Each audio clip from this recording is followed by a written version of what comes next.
Bismillahirrahmanirrahim. Assalamualaikum warahmatullahi wabarakatuh.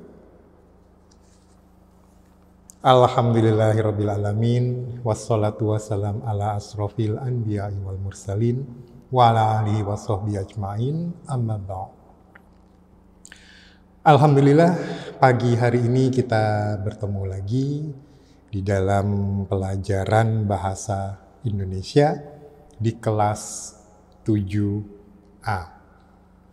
Oke, seperti biasa sebelum pelajaran dimulai, tolong kameranya dibuka semua.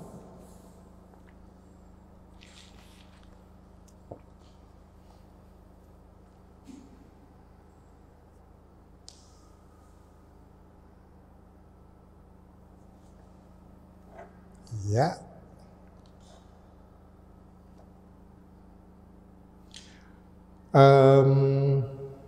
Sekali lagi Ustadz mau mengingatkan, dari kelas 7A masih ada beberapa orang yang belum mengumpulkan tugas yang pertama dulu, yang tentang deskripsi diri. Jadi walaupun terlambat, tidak apa-apa, dikumpulkan saja, nilai memang akan dikurangi, tapi lebih baik daripada nilainya 0. Kalau tidak mengumpulkan, nilainya 0. Baik, sebelum kita memulai pelajaran baru, kelanjutan dari yang kemarin, Ustadz akan sedikit mengulang apa yang sudah kita pelajari pekan lalu. Pekan lalu kita sudah membahas tentang jenis-jenis deskripsi. Jenis deskripsi yang pertama didasarkan pada bentuknya. Ada 2 teks deskripsi, yaitu teks deskripsi yang berdiri sendiri dan teks deskripsi yang menjadi bagian dari cerita yang lebih panjang.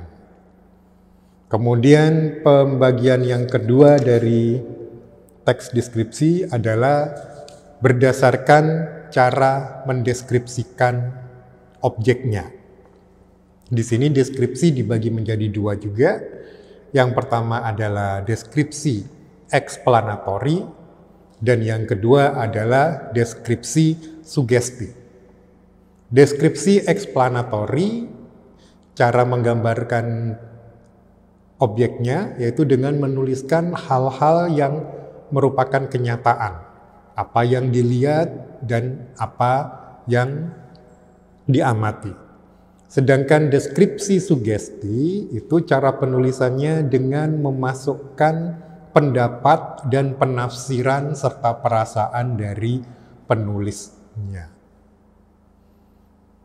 Muhammad Aska, kenapa ngantuk? Kemudian pembagian deskripsi yang ketiga itu berdasarkan objeknya. Berdasarkan objeknya, teks deskripsi ini dibagi menjadi 4. Yang pertama deskripsi tempat, kedua deskripsi benda, ketiga deskripsi waktu, dan keempat deskripsi orang. Nah, hari ini kita masih akan melanjutkan tentang bahasan tentang teks deskripsi. Muhammad Rizky, tolong dibuka ininya. Ustadz akan nampilkan materinya ya.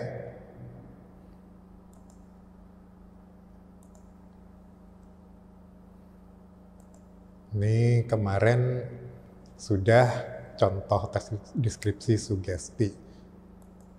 Kemudian ini deskripsi berdasarkan objeknya, seperti yang baru saja Ustadz sampaikan. Kemudian hari ini yang akan kita bahas adalah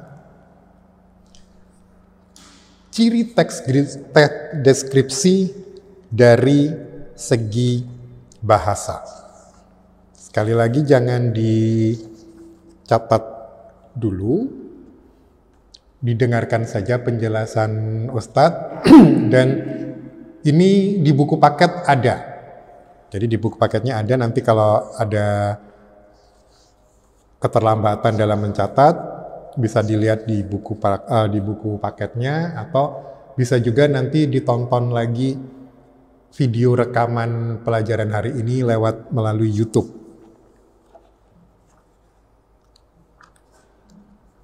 Ya, ciri teks deskripsi dari segi penggunaan bahasa.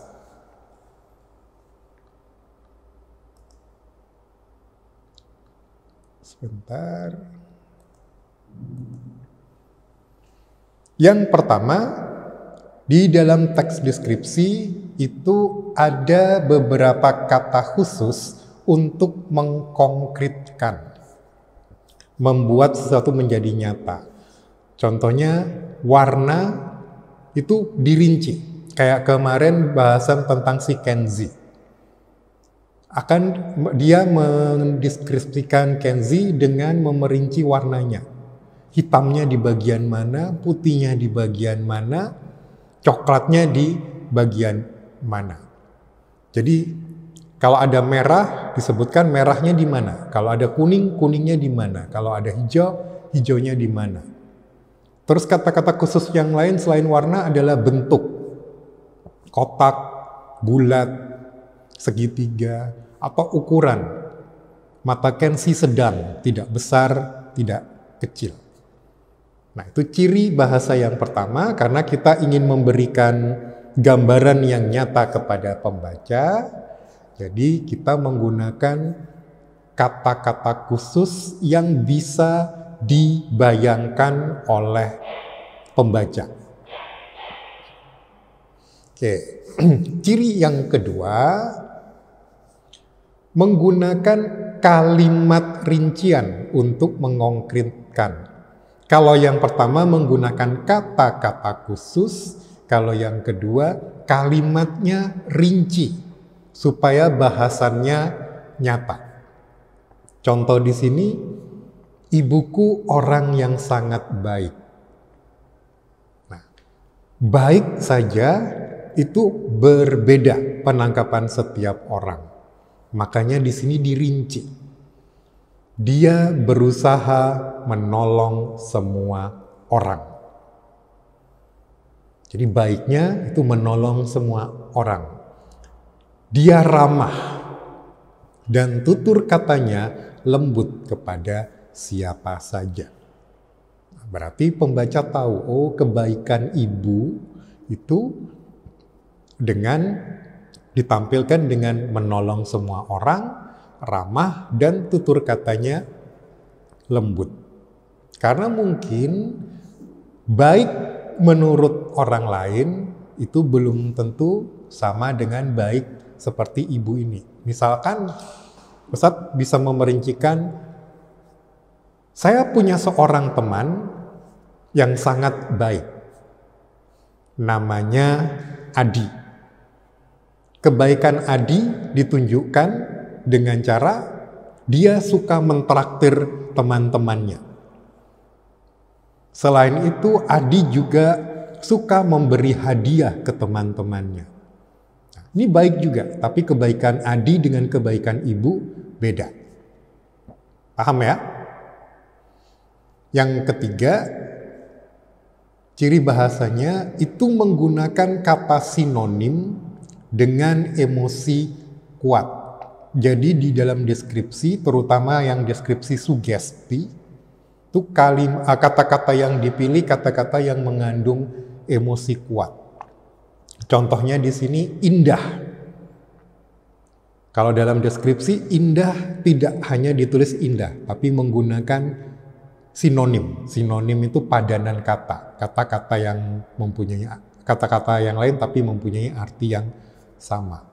Jadi indah bisa dituliskan menjadi elok, permai, molek, mengagumkan, memukau, dan menakjubkan. Baik, silakan dicatat dulu. Terus kalau ada pertanyaan, silakan bertanya ke Ustadz. Baik dengan membuka mikrofonnya atau melalui chat. Ustadz kasih waktu untuk mencatat. Baik, Ustadz lanjutkan lagi ya. nanti yang catatannya masih belum selesai bisa lihat di bukunya di halaman 11. Selain 3 hal ini, ciri-ciri teks deskripsi dari segi penggunaan bahasa juga ada lagi yang lain, yaitu ada 4 lagi. Nih, ini di buku di halaman 12. Yang keempat adalah menggunakan majas untuk melukiskan secara konkret. Ada yang tahu majas itu apa? Yang tahu tolong ditulis di chatnya.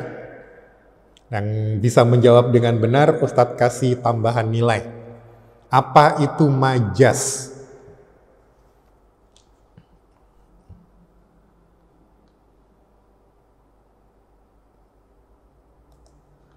Yang tahu silakan menulis di chatnya. Yang benar, Ustadz kasih tambahan nilai. Muhammad Abdul Khalik menjawab gambaran. Kurang tepat.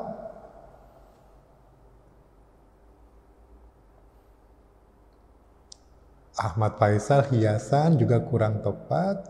Muhammad Naufal Yusuf perumpamaan. Kemudian kalau perumpamaan Ustadz kasih nilai karena sudah mengarah walaupun belum tepat. Lukisan bukan, pemandangan bukan, imajinasi bukan. Pemanfaatan kekayaan bahasa bukan. Erwan Nur Hakim, ini jawaban yang benar. Adalah gaya bahasa. Sudah, berarti Ustadz tutup. Ada Ahmad Ziyad, itu juga benar. Muhammad Soleh Ramadan juga benar. Hadi Ulya benar. Oke, bentar ya. Ahmad Ziyad.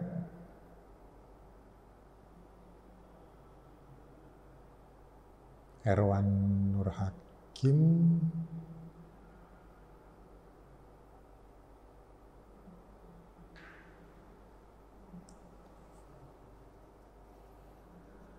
Baik, jadi ada 4 orang yang bisa menjawab dengan tepat, yaitu Erwan Nur Hakim, Ahmad Ziyad, M. Soleh Ramadan, dan M. Hadi Ulya.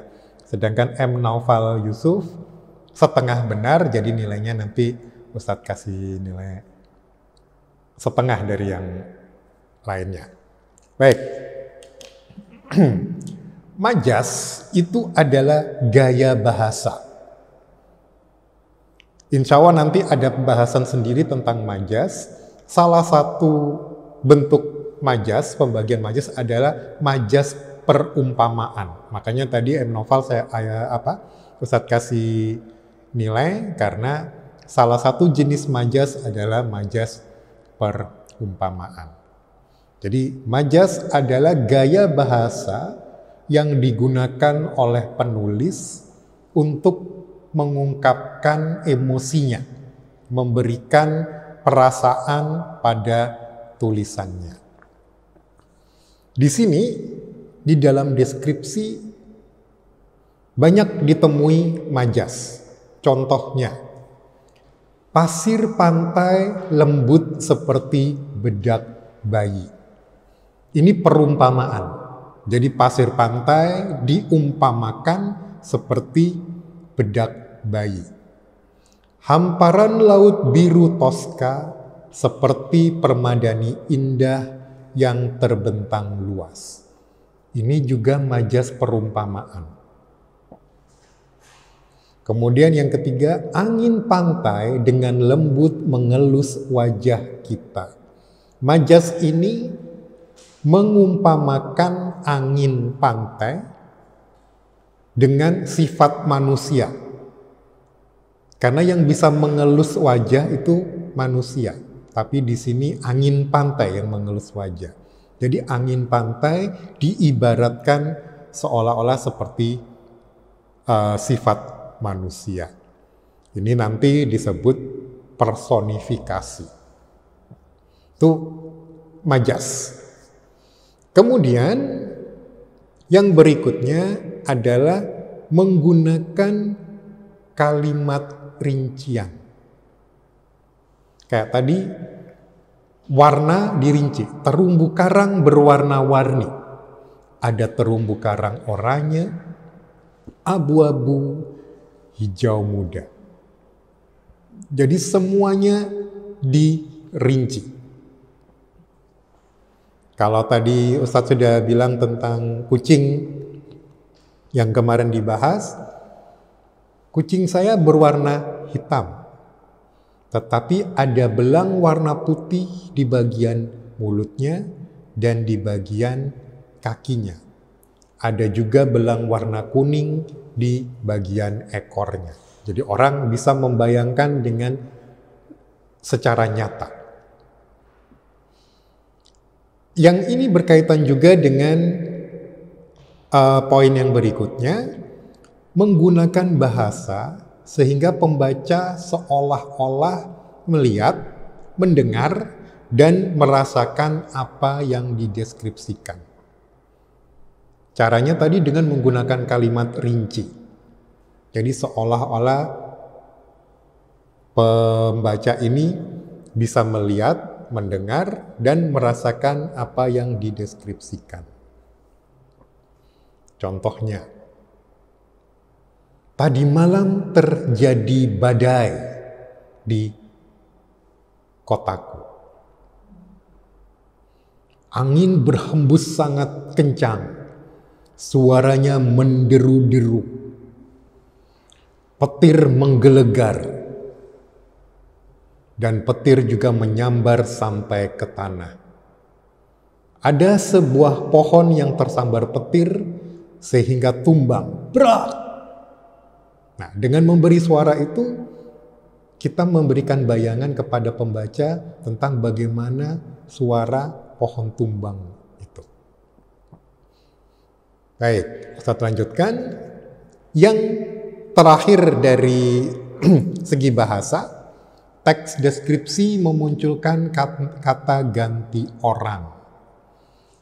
Jadi biasanya di dalam teks deskripsi yang digunakan adalah kata ganti orang ketiga. Kalau orang pertama itu menggunakan saya.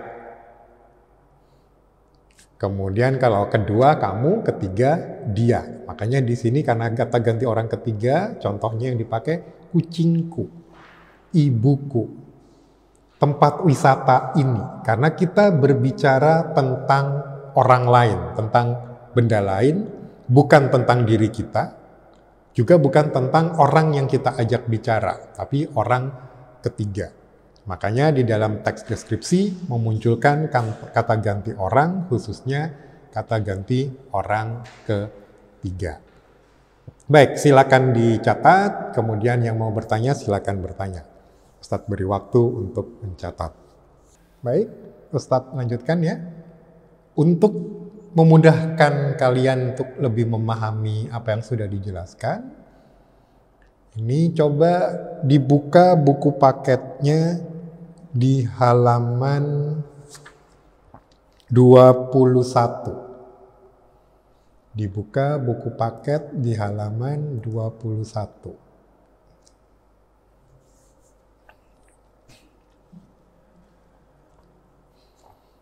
Sudah semua?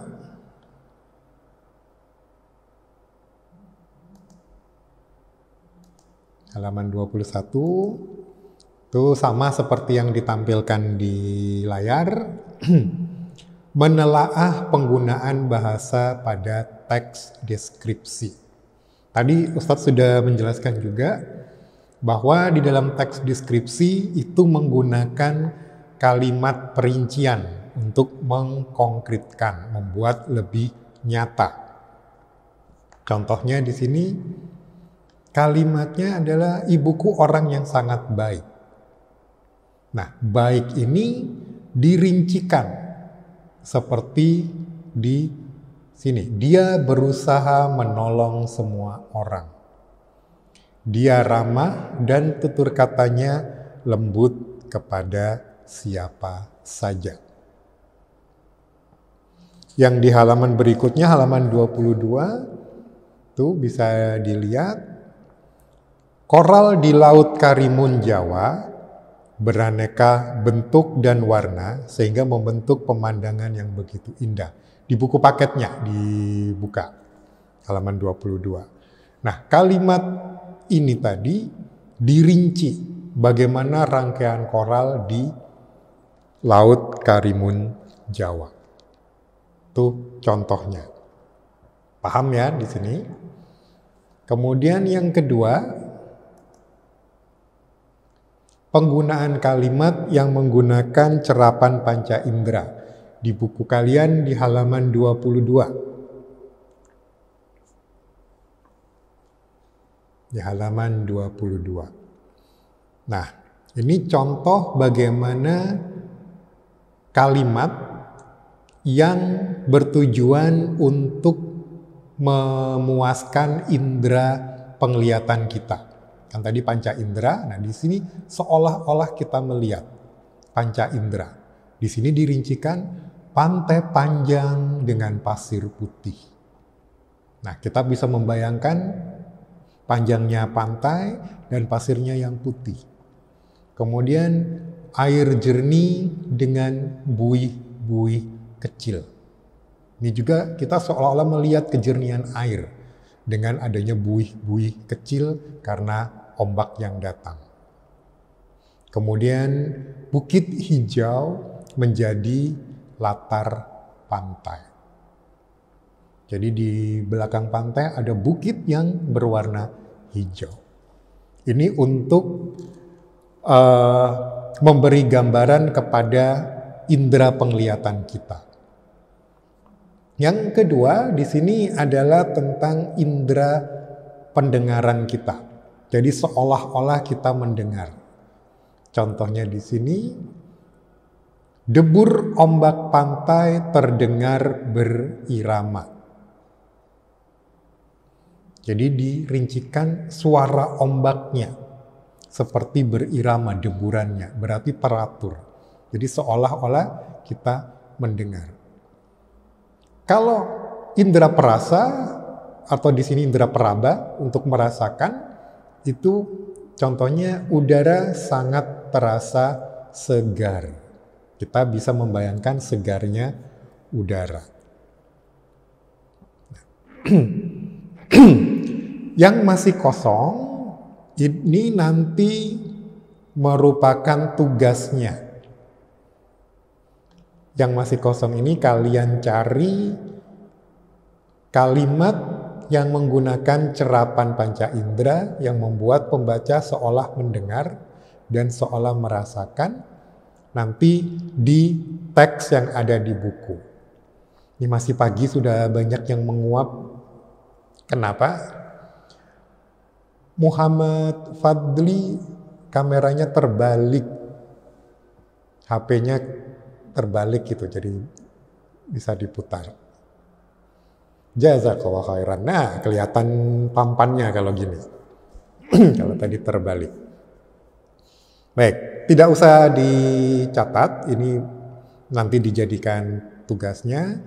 Ustadz lanjutkan saja yang berikutnya. Penggunaan sinonim pada teks deskripsi. Itu di halaman 24 di buku. Halaman 24 di buku.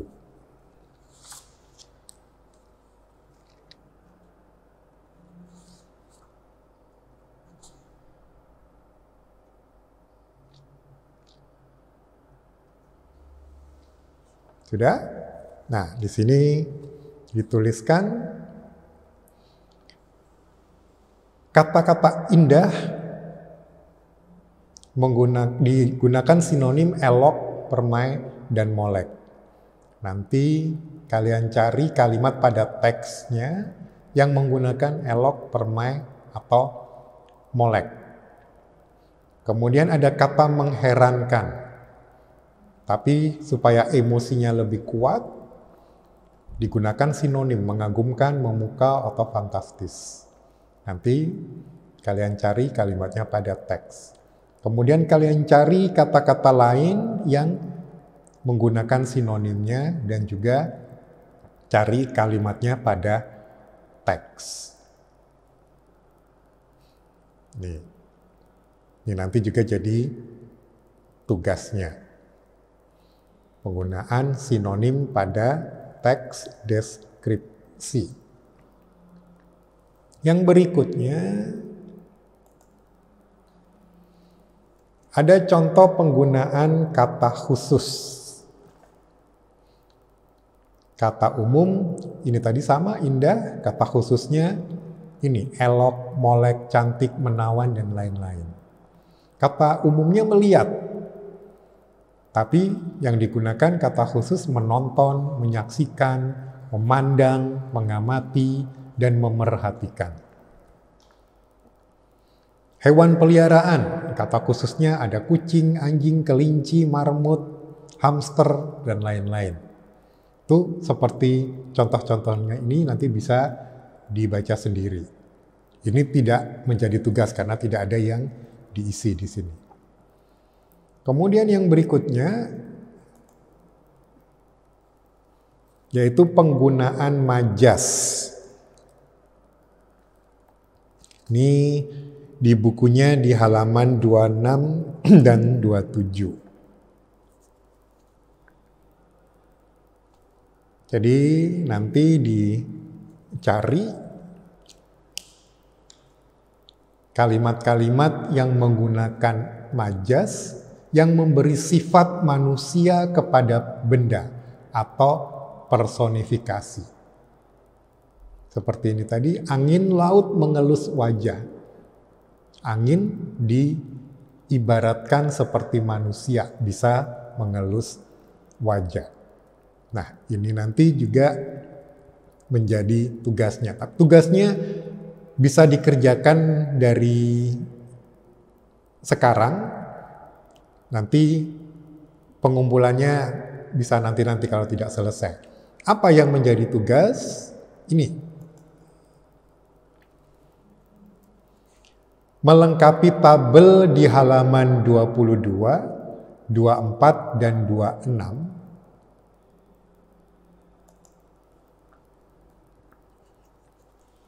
Ini saya tambahi tabel 2.2, 2.4, 2.8, dan ini aja.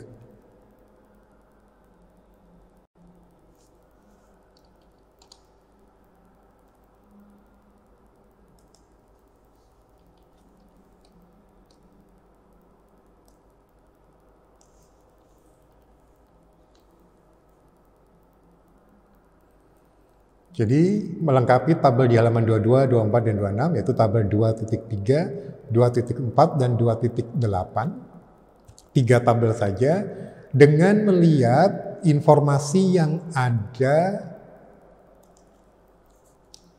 pada teks deskripsi pesona Pantai Senggigi di halaman 12 sampai 14. Ini teksnya di buku kalian ada juga di halaman 12 sampai 14. Dicatat dulu tugasnya, yang sudah selesai mencatat, langsung mengerjakan tugasnya, dan tugasnya dikerjakan langsung di buku paket. Tidak perlu ditulis ulang, tidak perlu dibuat ulang tabelnya, tapi dikerjakan langsung di buku paketnya. Buku paketnya diisi, kemudian setelah itu difoto. Setelah difoto, dikirimkan ke WA Ustadz, dan di WA-nya dituliskan nama kalian. Paham? Jadi mengerjakannya langsung di buku paket. Diisi di buku paket, tulisannya jangan terlalu besar, kecil-kecil saja. Kemudian kalau sudah selesai, pekerjaannya difoto dan dikirimkan ke Ustadz lewat WA. Jangan lupa di WA-nya diberi nama kalian.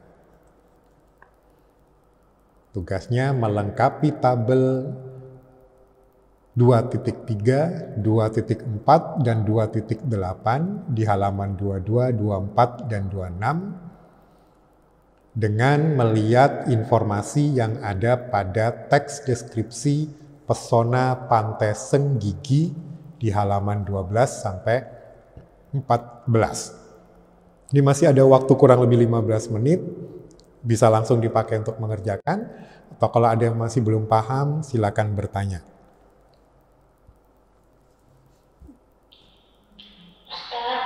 Ya.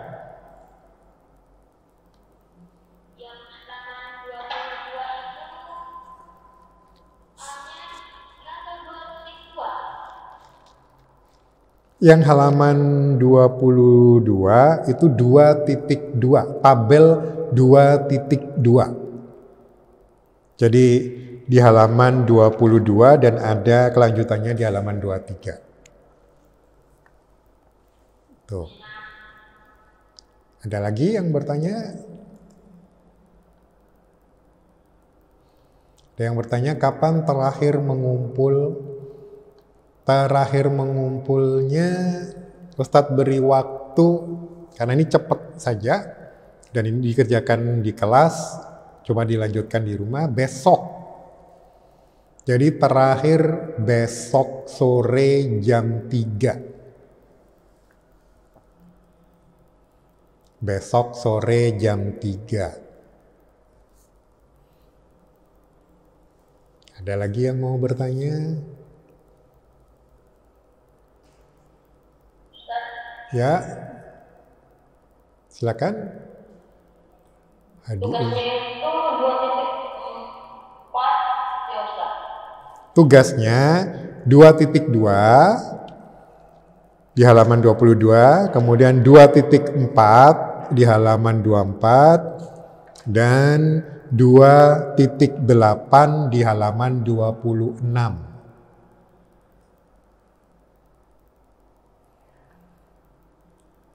Terakhir mengumpulnya jam 3 sore WITA. Jam 3 sore WITA. Ada lagi yang mau ditanyakan? Jadi tabel 2.2, 2.4, dan 2.8. Silakan kalau mau bertanya lagi.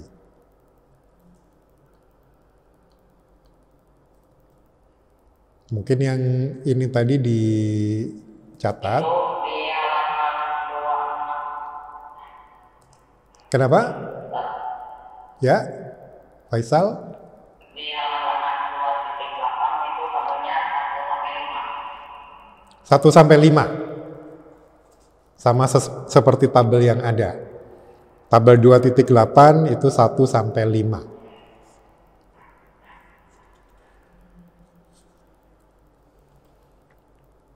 Mengisinya dengan melihat teks deskripsi tentang Pantai Senggigi.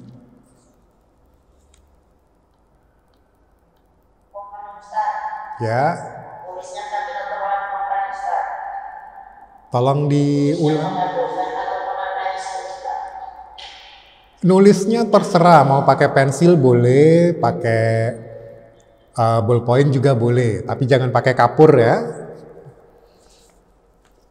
Ada lagi yang mau bertanya?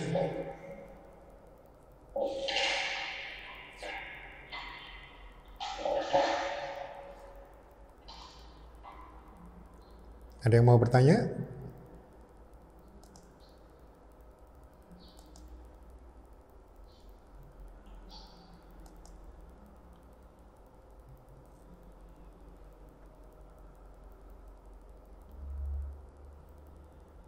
Tidak ada. Ustadz share lagi yang halaman terakhir tadi. Nah, ini tentang tugasnya. Dicatat perintahnya, lengkapi tabel di halaman 22, 24, 26, yaitu tabel 2.3, 2.4, dan 2.8 dengan melihat informasi yang ada pada teks deskripsi pesona Pantai Senggigi di halaman 12 sampai 14. Nah, di sisa waktu ini silakan dikerjakan, nanti kalau ada yang bingung bisa langsung bertanya. Kita cukupkan sampai sekian, semoga apa yang kita pelajari pada hari ini bisa bermanfaat buat kita semua, dan kita tutup dengan doa kafaratul majelis. Assalamualaikum warahmatullahi wabarakatuh.